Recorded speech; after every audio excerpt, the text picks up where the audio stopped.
are not far behind, and they are the middle class, the largest tax base of all. We're losing them in droves because people are losing their jobs, losing their homes, and are forced to move out.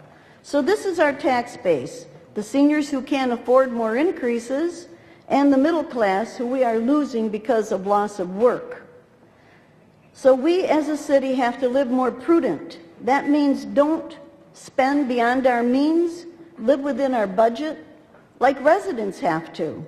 Don't use up the credit card in this case. That is called the rainy day fund. We are in a survival mode, and it's time to vote for a city council who would be ready to make the important decisions to sacrifice. I'm Gloria Sanker, running for City Council in District 2, and I'd be willing to make the hard cuts during the slowed down economy to keep the city from imposing taxes on the residents in the future. This is the most important budget Warren has ever faced. The next council will either make or break this city. I ask you to vote wisely during these horrific economic times. Thank you. Thank you. Our next speaker is Henry Krzysztofczyk.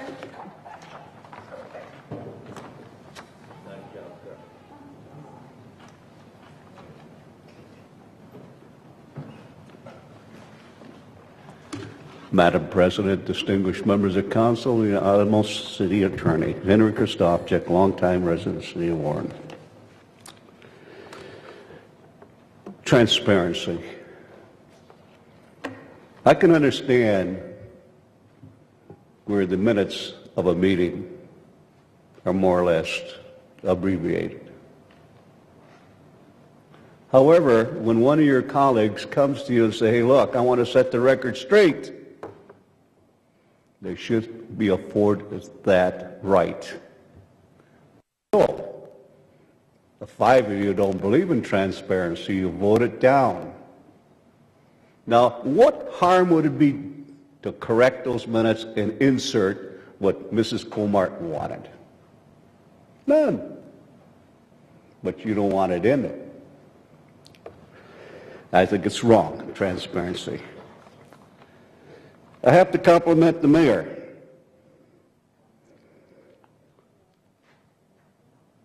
For his wisdom in removing this ex-acting city attorney and putting a new person in there. Maybe now we can get some bidding done correctly, economically, preserve the fund balance, and cut the cost. And maybe you people up there will wake up and know contract extensions are no bid contracts. Maybe learn something. Appointments. I could tell by the way you voted on that Braza, the other lady, that you people did not read the charter. You voted like a rubber stamp. Boom, boom. The method of replacing, by charter, the individuals for appointment is similar to the accounting phrase, FIFO. First in, first out. And vacancies will be filled first. I don't care how far you go. Not one-on-one. Read the charter. Now you people have been there for 4 years, and you want another 4 years? Breaking laws, state laws, charters. Anybody who votes for the 5 of you needs help. I picked up by the way, this is a pick on Sadowski Day. I picked up a brochure that Mr. Sadowski made. He said, I take my responsibilities to the Warren taxpayers seriously. We need to keep the City Hall open, honest, and accountable. Mr. Sadowski, are you saying that the City Hall and the Mayor's office and his administration are not honest? That if we don't vote for you, they're going to be corrupt? That's what it says here. I'll read it again. I take my responsibilities to the Warren taxpayers seriously.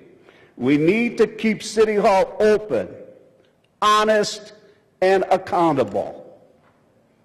That's a shocker there. I wonder how the mayor will take that.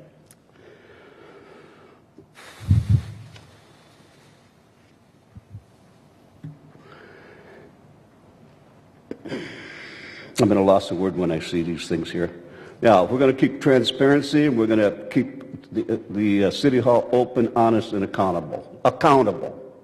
Mr. Sadowski, what do you do to help Mr. Liss, Councilman Liss, to resolve his FOIA requests?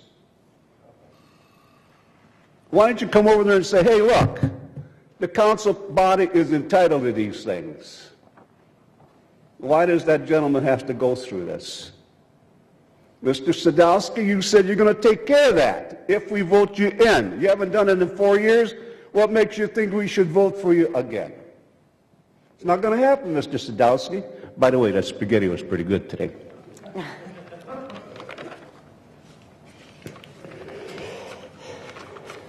There's more over here. You're asking, if you have an idea to save city tax dollars, Mr. Sadowski, that's your job.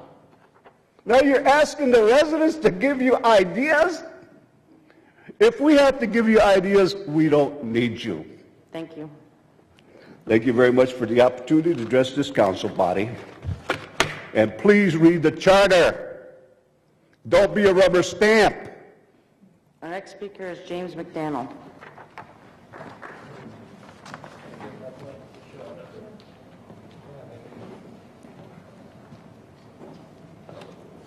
Good evening. Good evening, Council.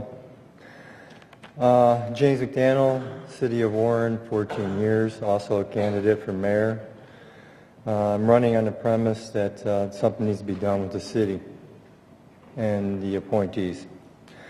Several of the candidates are putting on a Meet the Candidate Day, July 9th, at Veterans Park between 12 and 7. We're encouraging all citizens to please come and meet the candidates that paid to be there to represent them. These individuals want you to know who you're voting for, honestly and up front. Their ideas, their beliefs. They want to give you the best informed decision you can this year on the best people for the job. July 7th is the next Lincoln Neighborhood Association at Wiggins Park, which is called Topher Park. And I pray we see more candidates there, along with more council people there, the ones that are running, to explain their positions and the way they voted and the way they didn't vote and so on and so forth. I ain't got much to say tonight. I'm trying to keep it above board. There's a few things that got under my skin like an Alabama tick, but I'm not going to sit up here and rant and rave and blow a gasket because it wouldn't do any good. Until we remove the Fab Five, we need to get rid of them before anything will actually get done in this city correctly. Donna, I did grab one of your signs right off of your husband's truck and stuck it on the back of my truck. Yep, your face is right on the back of my rump of my pickup. Mary, I want one of your stickers. Yours needs to be there too. Okay?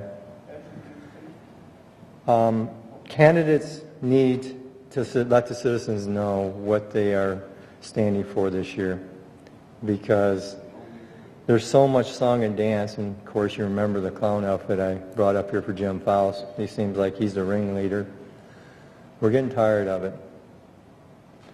This city's heading down the Yellow Brook Road, and Jim Faust is leading us there until we get the reins back on into some good hands. We're going to be broke in a couple of years, and then what are we going to do?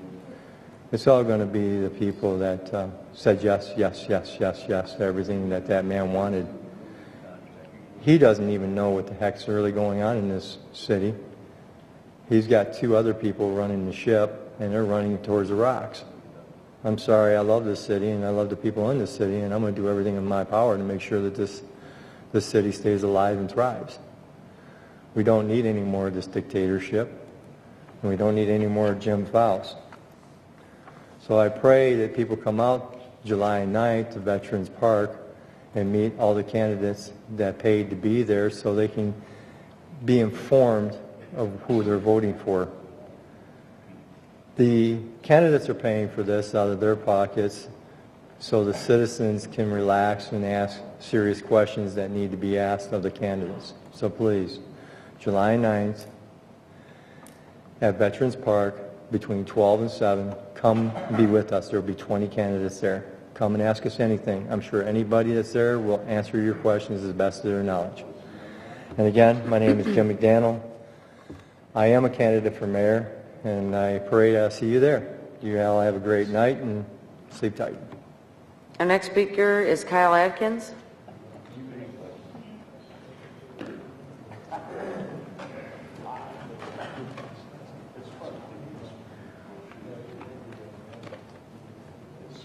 Good evening and happy birthday. Good evening, folks. My name's Kyle Adkins. I've been a taxpayer in this city for 30-something years. First of all, I didn't have no intentions of coming tonight till I got to sitting at the house watching the city council meeting. Now I'd like for each and every one of you to let your mind run back to 11B. $153,250 to tear down a house and rebuild. You can buy them all day for big fine home for $50,000, folks. Someone said, well, this is federal money. If we don't use it, somebody else will.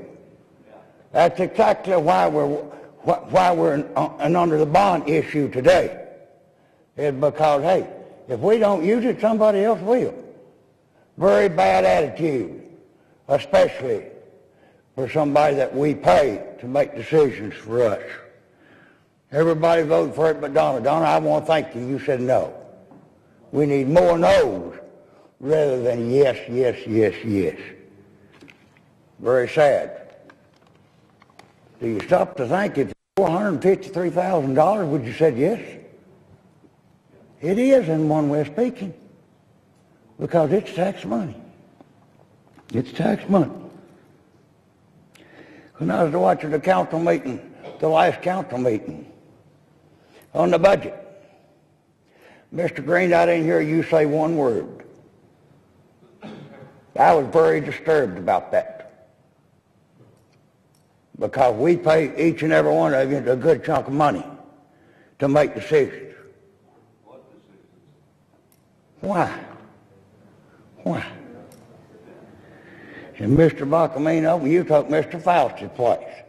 You talked more last council meeting than you taught in 4 years. And you know what it was? And I'm going to make this nice. It was BS. BS. Mr. Burnett, I want to talk to you as a friend. Do you recall back a few months ago that I stepped right up on this podium and walked up and welcomed you to this city? Thought I was doing the right thing.